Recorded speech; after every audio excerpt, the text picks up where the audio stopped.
Racist cop attacks black woman at station. A new name is announced. Hello everyone. Before we begin today's story, I have a small favor to ask. Please hit subscribe and turn on the notification bell so you never miss our channel's new videos. It's quick, free, and the best way to support us in bringing you more dramatic stories. Your support means the world to us. Where are you watching from? Drop your city or country in the comments below.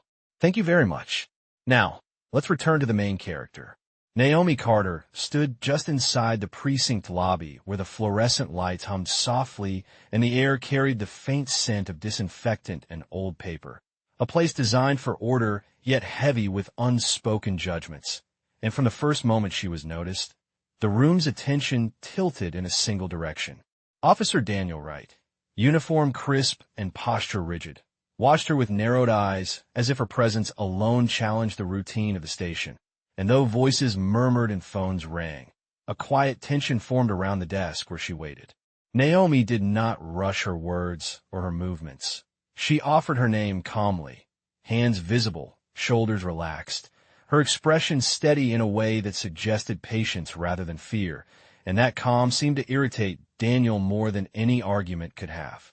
He spoke louder than necessary, questions edged with assumption, while nearby officers shifted their weight and pretended to focus on paperwork, the kind of silence that fills a room when people choose convenience over conscience. Naomi listened, her gaze level, absorbing the rhythm of the station, the radio chatter, the scrape of chairs, the ticking wall clock marking seconds that felt longer than they should, and she answered only what was required, nothing more. The contrast grew sharper with every exchange, his tone tightening while hers remained measured, and the imbalance of power hung between them like a weight no one named. Daniel stepped closer to the counter, asserting authority through proximity and volume rather than reason, and a few onlookers glanced away, deciding that not seeing was easier than intervening. Naomi asked once, politely, that her full name be recorded accurately, and when it was repeated back incorrectly, she corrected it without raising her voice, a small insistence that carried unexpected gravity.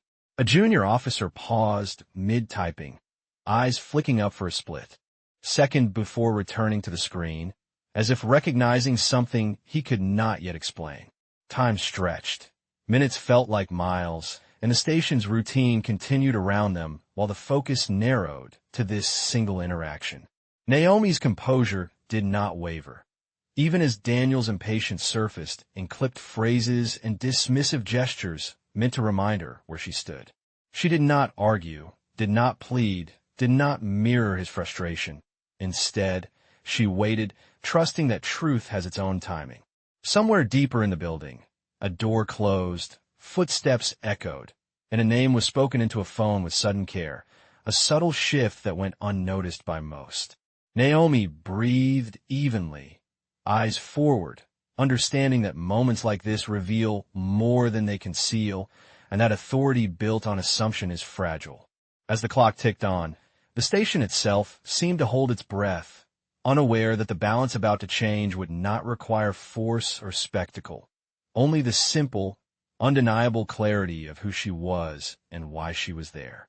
The station settled into a tense rhythm as seconds continued to pass, the kind of quiet that feels heavier than noise, and Naomi Carter remained at the counter while Officer Daniel Wright busied himself with unnecessary motions meant to reassert control. He adjusted forms, asked questions already answered, and repeated instructions that did not require repeating, each word carrying the unspoken assumption that she would eventually falter. Naomi did not. She stood with her weight evenly balanced, eyes attentive but unreadable, listening to the radio codes drifting through the room and the faint buzz of the vending machine down the hall, details most people ignored but she registered without effort.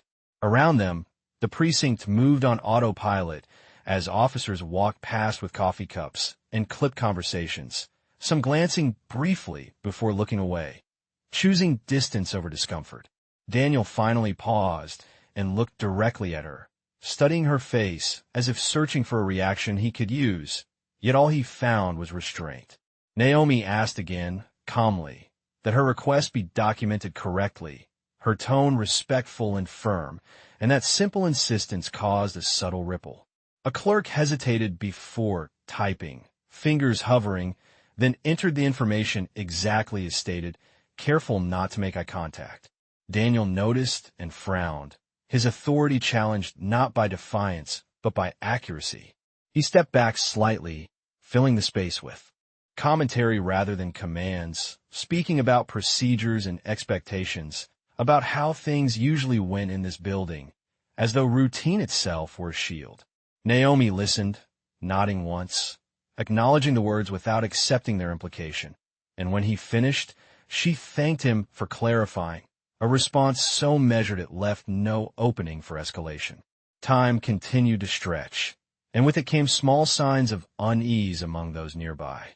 A junior officer glanced toward the hallway leading to administrative offices more than once, his posture stiffening each time the clock ticked louder. A supervisor's door remained closed longer than usual, voices muffled behind it, and someone lowered the volume on the television in the waiting area as if instinctively sensing a shift. Naomi felt it too, the subtle change in air pressure that comes when certainty begins to erode, and she remained exactly where she was, trusting that patience was not passive but deliberate. Daniel cleared his throat and called out for confirmation on a routine check, his voice carrying farther than necessary, and the reply came back slower than before, careful, almost formal. He frowned again, sensing that something was moving beyond his control, yet unwilling to acknowledge it. Naomi's gaze lifted briefly toward the hallway, then returned to him, her expression unchanged, and in that moment the imbalance of power seemed less solid. She did not need to explain herself or assert anything. Her presence alone was enough to disrupt the pattern. The station clock clicked to the next minute, the sound sharp in the quiet, and a door finally opened down the hall. Footsteps approached with purpose, measured and confident, and conversations tapered off as people sensed authority entering the room. Daniel straightened instinctively, smoothing his uniform, unaware that the rules he had relied on were about to be redefined. Naomi exhaled slowly, steady and controlled, knowing that what followed would not be dramatic in appearance, but decisive in impact, because the most profound changes often arrive without raising their voice, announced not by force but by recognition. The footsteps grew clearer as they moved closer to the lobby, measured and unhurried, the sound carrying a confidence that subtly altered the atmosphere, and Naomi Carter noticed how shoulders straightened and conversations softened as the presence approached. She remained still, her posture unchanged, observing the small reactions that spoke louder than words, the way attention shifted not toward her, but toward the hallway she had glanced at moments earlier. Officer Daniel Wright stood rigid now, hands clasped in front of him, eyes fixed forward as if discipline alone could steady the uncertainty creeping in, and for the first time since the interaction began, he said nothing. Naomi's calm was not accidental. It had been shaped by years of understanding how institutions behave when they believe they are unchallenged, and how quickly that certainty dissolves when clarity enters the room. She watched the reflection of movement in the polished floor, counting steps without looking directly, grounding herself in the present moment. The radio crackled again, then fell silent, and a desk sergeant cleared his throat as if to speak before deciding against it. Naomi's breathing remained slow and even, her hands relaxed at her sides, a quiet contrast to the tension tightening the space around her. She did not take satisfaction in the discomfort. She understood it as a natural response when assumptions are exposed to scrutiny. The approaching figure paused briefly, just out of sight. Voices murmured low and deliberate, and Naomi recognized the cadence of authority that does not announce itself loudly. Daniel shifted his weight, glancing once toward the hallway and then back to Naomi, his expression guarded, as though he sensed that whatever came next would redefine the exchange. Naomi met his gaze without challenge or apology, her eyes steady, communicating neither defiance nor submission but certainty. Around them, the station seemed to slow, each sound distinct, the ticking clock, the soft whir of a printer, the distant closing of a door, And in that clarity, Naomi felt the quiet strength of patience validated.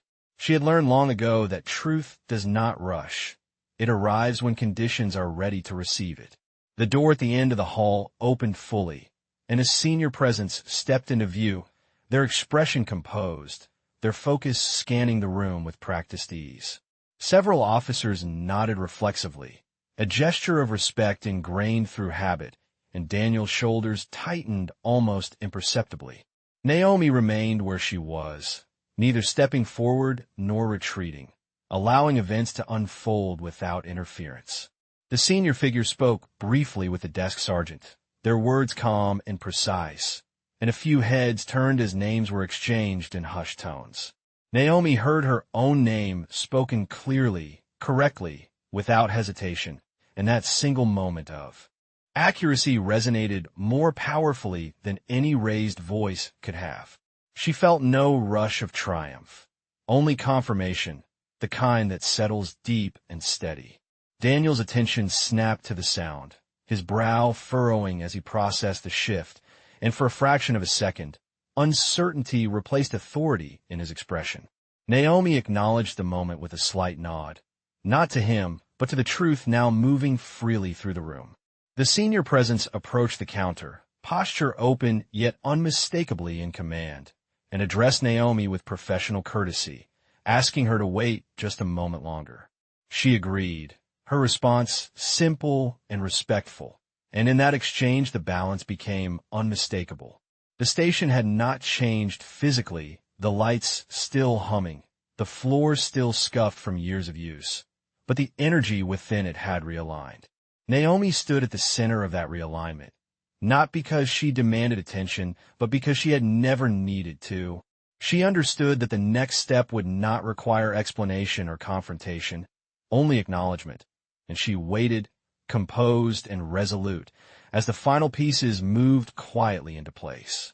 The senior presence stopped a few feet from the counter, and the room adjusted instinctively, chairs no longer scraping, voices lowering to near silence, as if the building itself recognized a hierarchy it could not ignore. Naomi Carter noticed how Officer Daniel Wright's posture shifted again, his shoulders squared too tightly, his jaw set in a way that suggested effort rather than confidence. He spoke first, attempting to reclaim momentum, explaining procedures and circumstances in a clipped, formal tone, emphasizing how situations like this were usually handled, how protocol mattered, how order was maintained. The words sounded rehearsed, like lines repeated often enough to feel safe, yet they carried an edge of defensiveness that had not been there before. Naomi listened without interruption, eyes focused but calm, allowing him to finish completely, because she understood that escalation often reveals itself through speech before action. When Daniel paused, expecting acknowledgement or retreat, none came. Instead, the senior presence asked a quiet, clarifying question, neutral and precise, one that required facts rather than interpretation. Daniel hesitated for a fraction of a second, searching for language that fit the moment, and that pause did not go unnoticed.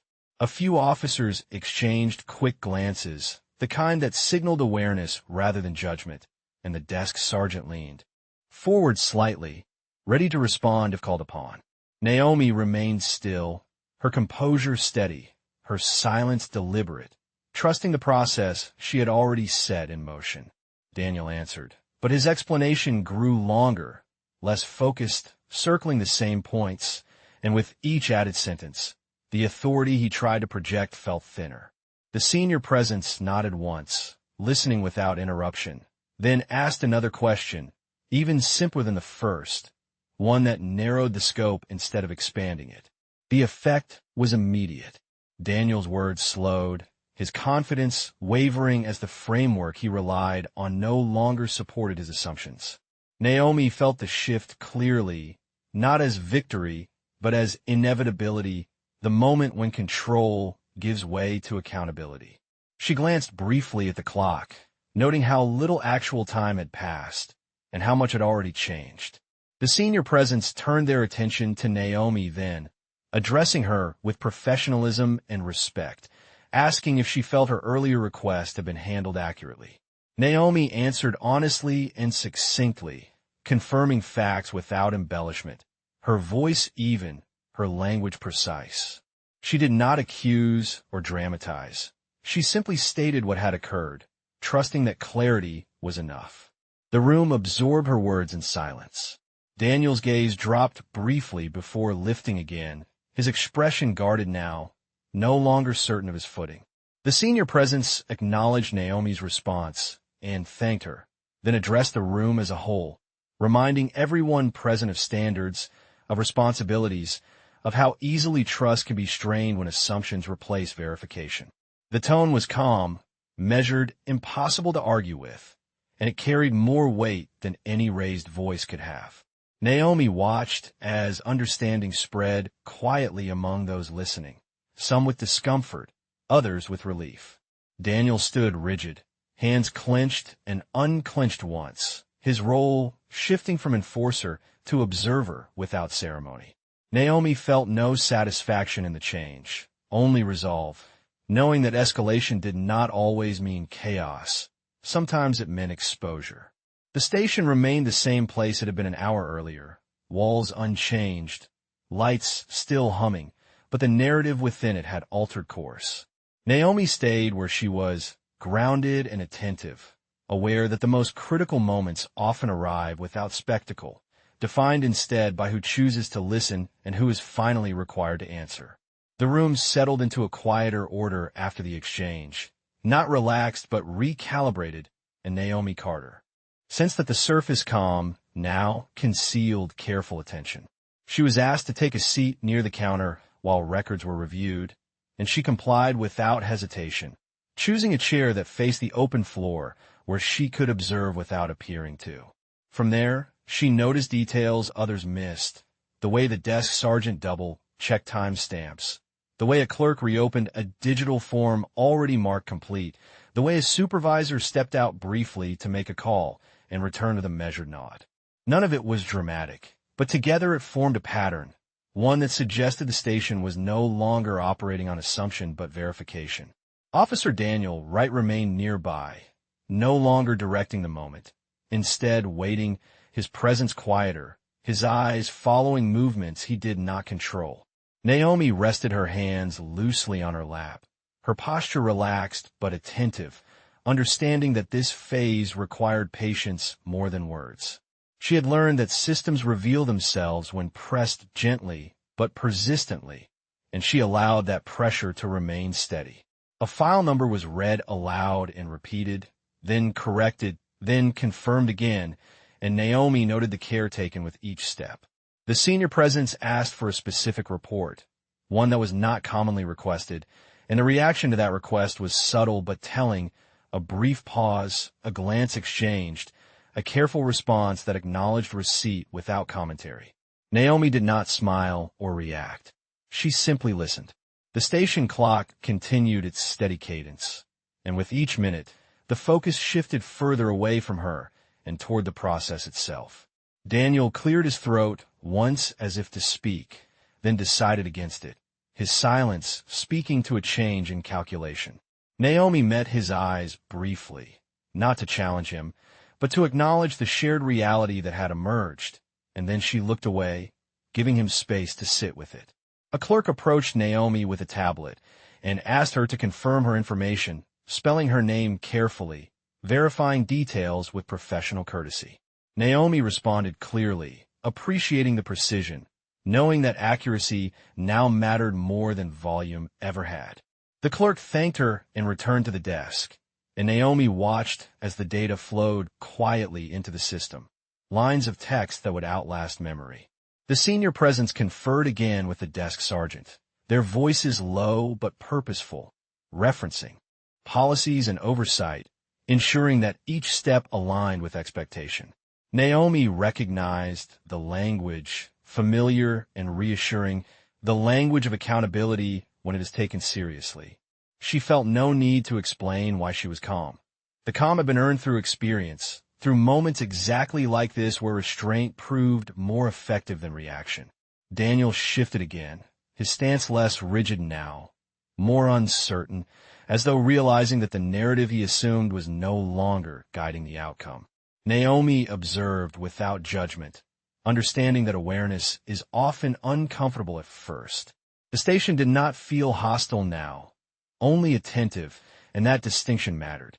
As another document was printed and reviewed, Naomi understood that the groundwork had been laid, not for confrontation, but for clarity. Whatever followed would be shaped by records, names, and decisions made carefully, and she trusted that process.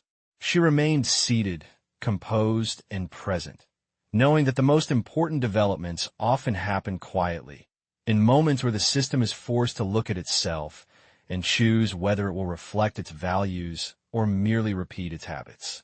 The review process continued with deliberate care, and Naomi Carter felt the narrative shift further away from her as an individual and toward the broader framework now under examination. The senior presence requested access to internal logs, not as an accusation, but as a standard measure, and the response was immediate, keys tapping softly as records were retrieved and displayed. Naomi observed the exchange from her seat, recognizing the quiet language of procedure when it is followed precisely rather than performatively. Officer Daniel Wright stood slightly apart now, his role reduced to observer, his earlier certainty replaced by watchfulness, and Naomi noted how often his attention returned to the screens rather than to her. She understood that when processes begin to speak for themselves, personal narratives lose their grip. The desk sergeant explained time entries and system updates, clarifying each step with care, and the senior presence listened without interruption, asking only for confirmation where needed. Naomi appreciated the restraint, knowing that questions asked calmly often reveal more than demands ever could. She was asked once more to verify a detail, and she responded clearly, her voice steady, providing exactly what was requested and nothing more. The accuracy mattered, not the emotion, and she allowed the facts to stand on their own. As minutes passed, the station's atmosphere grew. Focused rather than tense, attention directed toward consistency and compliance rather than control. Naomi sensed that this phase marked a turning point, where intent gave way to documentation, and documentation carried consequences far beyond the room. Daniel shifted again, folding his arms briefly before letting them fall, his body language betraying an internal recalculation. He was no longer leading the moment. He was being measured by it. Naomi did not watch him closely, choosing instead to observe the process unfolding, the careful cross-referencing, the methodical checks, the quiet confirmations that accumulated weight without noise. The senior presence spoke briefly with another supervisor who had joined the edge of the room, their exchange professional and restrained, and Naomi recognized the significance of additional oversight entering the picture. This was no longer a single interaction. It had become a matter of record. A printer hummed and produced a document that was reviewed, initialed, and set aside, and Naomi noted how each small action reinforced the larger structure now taking shape. She felt no need to assert herself. The system was finally doing that on its own. Daniel glanced toward her once, then away, his expression unreadable, and Naomi understood that awareness often arrives quietly, without ceremony. She remained composed, her posture unchanged, knowing that the absence of drama did not lessen the importance of what was occurring. The senior presence addressed the room again, outlining next steps with clarity, emphasizing standards and review without assigning blame in the moment. The tone was firm but measured, signaling that accountability would follow process rather than impulse. Naomi listened carefully, understanding that this approach ensured durability rather than spectacle. As the instructions were acknowledged and tasks delegated, the station resumed a controlled rhythm, not the automatic routine of earlier, but a focused attentiveness shaped by scrutiny. Naomi felt a sense of resolve settle, not relief, but confirmation that patience had been the right choice. She remained seated until addressed directly, respecting the order of operations, and when she was thanked for her cooperation, she acknowledged it simply, without embellishment. The moment did not belong to her alone. It belonged to the principles now being upheld. As the review moved forward, Naomi understood that what followed would extend beyond the walls of the station, carried by reports, oversight, and names recorded accurately at last. She waited calmly, grounded in the knowledge that clarity, once established, has a way of traveling further than any raised voice ever could. The room reached a quiet point of convergence where movement slowed and attention sharpened, and Naomi Carter sensed that the process had arrived at its fulcrum. The senior presence reviewed the final document one last time, eyes scanning carefully, then looked up and addressed the desk sergeant with a simple instruction to proceed. The sergeant stood straighter and cleared his throat, his voice steady as he read from the page, confirming the review had concluded and that formal acknowledgement was required. Naomi listened without reaction, aware that this was not a moment for emotion, but for precision. Officer Daniel Wright remained still, his gaze fixed forward, the confidence that once framed his posture now replaced by guarded anticipation. The sergeant continued, stating Naomi's full name clearly and without error, then pausing before adding the designation that accompanied it, a title that carried weight beyond the room and beyond the station. The effect was immediate and unmistakable. Heads lifted, eyes widened slightly, and the air seemed to shift as understanding spread in real time. Naomi did not move. She had heard the words before, many times, but hearing them spoken here, in this space, marked a transition that could not be undone. The senior presence acknowledged the announcement with a nod and addressed Naomi directly, confirming her role and thanking her for conducting herself with professionalism throughout the review. Naomi responded with a brief acknowledgement, her voice calm, her expression composed, as though the reveal belonged less to her and more to the truth it represented. Daniel's reaction was subtle but visible, a tightening around the eyes, a momentary pause as he recalibrated his understanding of the interaction from its very beginning. He did not speak. The silence that followed was not awkward, but instructive, a shared recognition that assumptions had been corrected by clarity.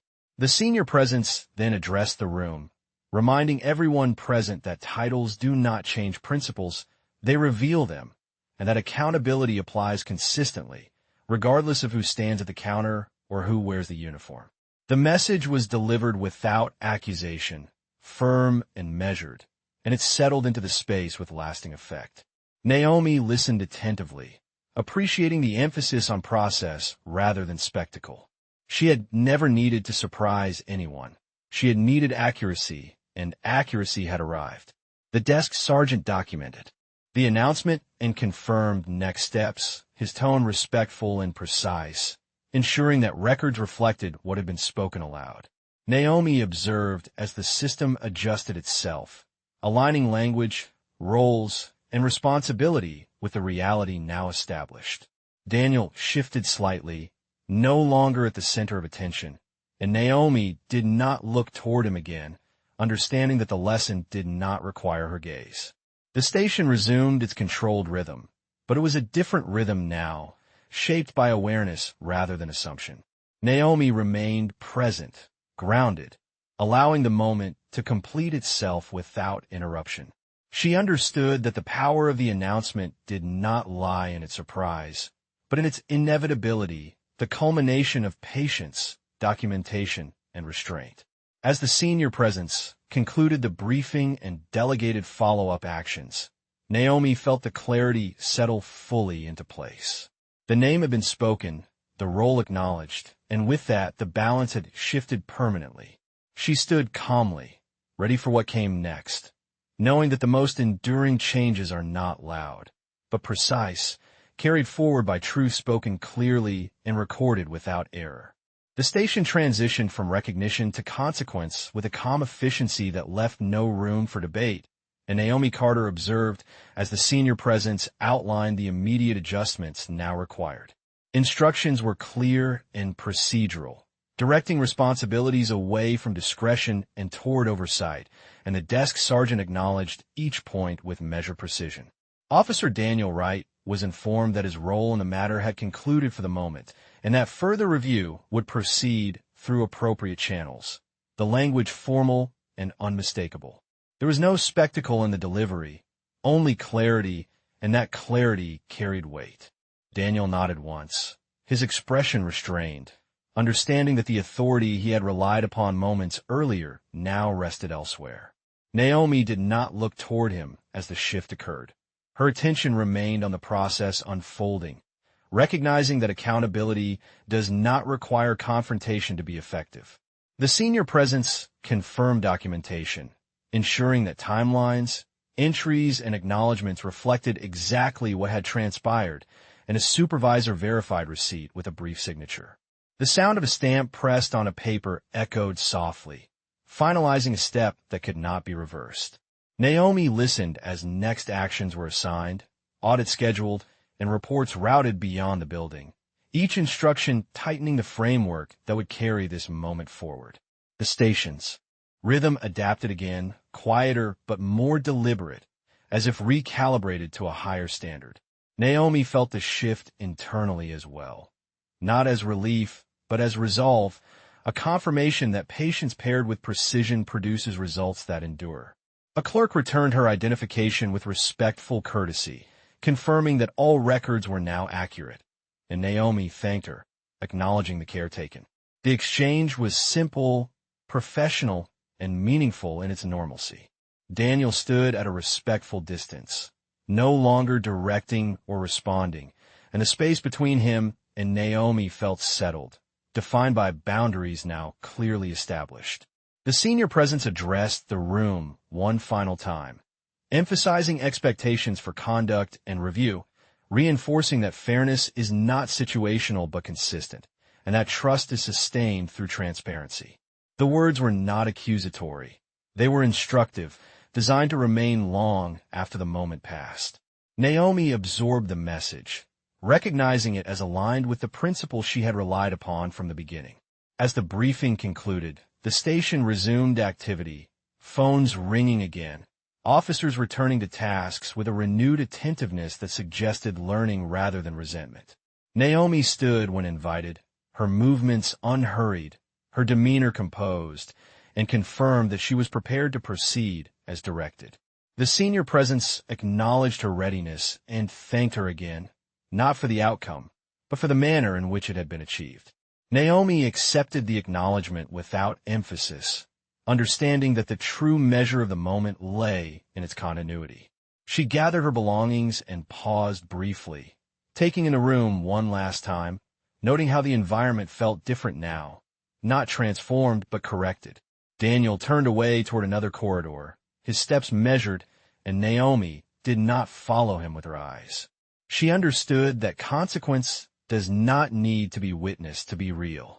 As she prepared to leave the counter area, Naomi felt grounded in the certainty that the system had responded as it should, not perfectly, but appropriately. The station doors remained open, light spilling in from outside, and Naomi moved forward calmly, knowing that the balance restored here would extend beyond these walls through records, reviews, and standards reaffirmed. The outcome was not dramatic, but it was decisive, and that decisiveness carried the quiet authority of justice applied without excess, guided by truth documented carefully and acted upon without hesitation. Naomi Carter stepped through the station doors, into the late afternoon light, the sound of traffic and distant sirens blending into the ordinary rhythm of the city, and she paused for a moment to let the air settle around her. Inside, the precinct continued its work, phones ringing, reports filed, routines resumed, yet something fundamental had shifted, not loudly, but permanently. Naomi understood that justice rarely announces itself with drama. It reveals itself through alignment, when words, records, and actions finally match reality. She walked a few steps down the sidewalk, feeling the solid ground beneath her shoes, aware of the weight that had lifted not from her shoulders alone, but from the integrity of the process itself. The encounter had not required raised voices or confrontation. It had required steadiness, accuracy, and time. Inside the building, names were now entered correctly, timelines verified, and oversight engaged, and those facts would travel far beyond that single day. Naomi reflected on how easily assumptions form and how stubbornly they persist until faced with clarity, and she recognized that clarity had done its work quietly and thoroughly. She did not dwell on Officer Daniel Wright or the choices he had made. Accountability would follow its own course through reviews and decisions documented carefully. Her role had never been to punish, only to ensure that truth stood where it belonged. As she continued down the block, the city felt unchanged on the surface, storefronts open, people moving with purpose, yet she knew that unseen adjustments were already underway, shaped by records that would not forget. Naomi's steps were unhurried, her posture relaxed, carrying the assurance that patience had not been mistaken for weakness, but recognized as discipline. She thought about the officers who had watched, some learning, some uncomfortable, all witnessing a moment where restraint proved stronger than assumption. Those moments accumulate, she knew, shaping culture incrementally rather than instantly.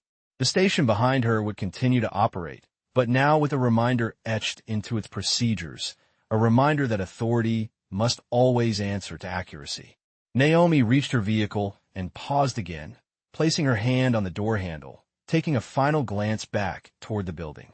There was no triumph in her expression, only resolve, a quiet confidence grounded in process rather than power. She understood that justice does not seek applause, it seeks consistency. The true outcome was not the announcement of her name or title, but the correction of a narrative that had begun with error and ended with acknowledgement. As she drove away, merging into traffic measured in miles per hour and moments counted in minutes, Naomi felt grounded in the knowledge that today had mattered not because it was extraordinary, but because it was correct. Somewhere inside the station, a report would be reviewed again, a policy reinforced, a decision reconsidered, and those ripples would extend outward in ways unseen. Naomi focused on the road ahead, confident that the work would continue elsewhere, in other rooms, with the same principles guiding it. She did not need to look back. Justice had found its footing there, not through force, but through truth spoken clearly and recorded faithfully. And in that quiet alignment, she knew dignity had been restored, not only to her, but to the system itself, reminding all who witnessed it that fairness is not granted by volume or position, but earned through integrity, patience, and the courage to let facts lead the way.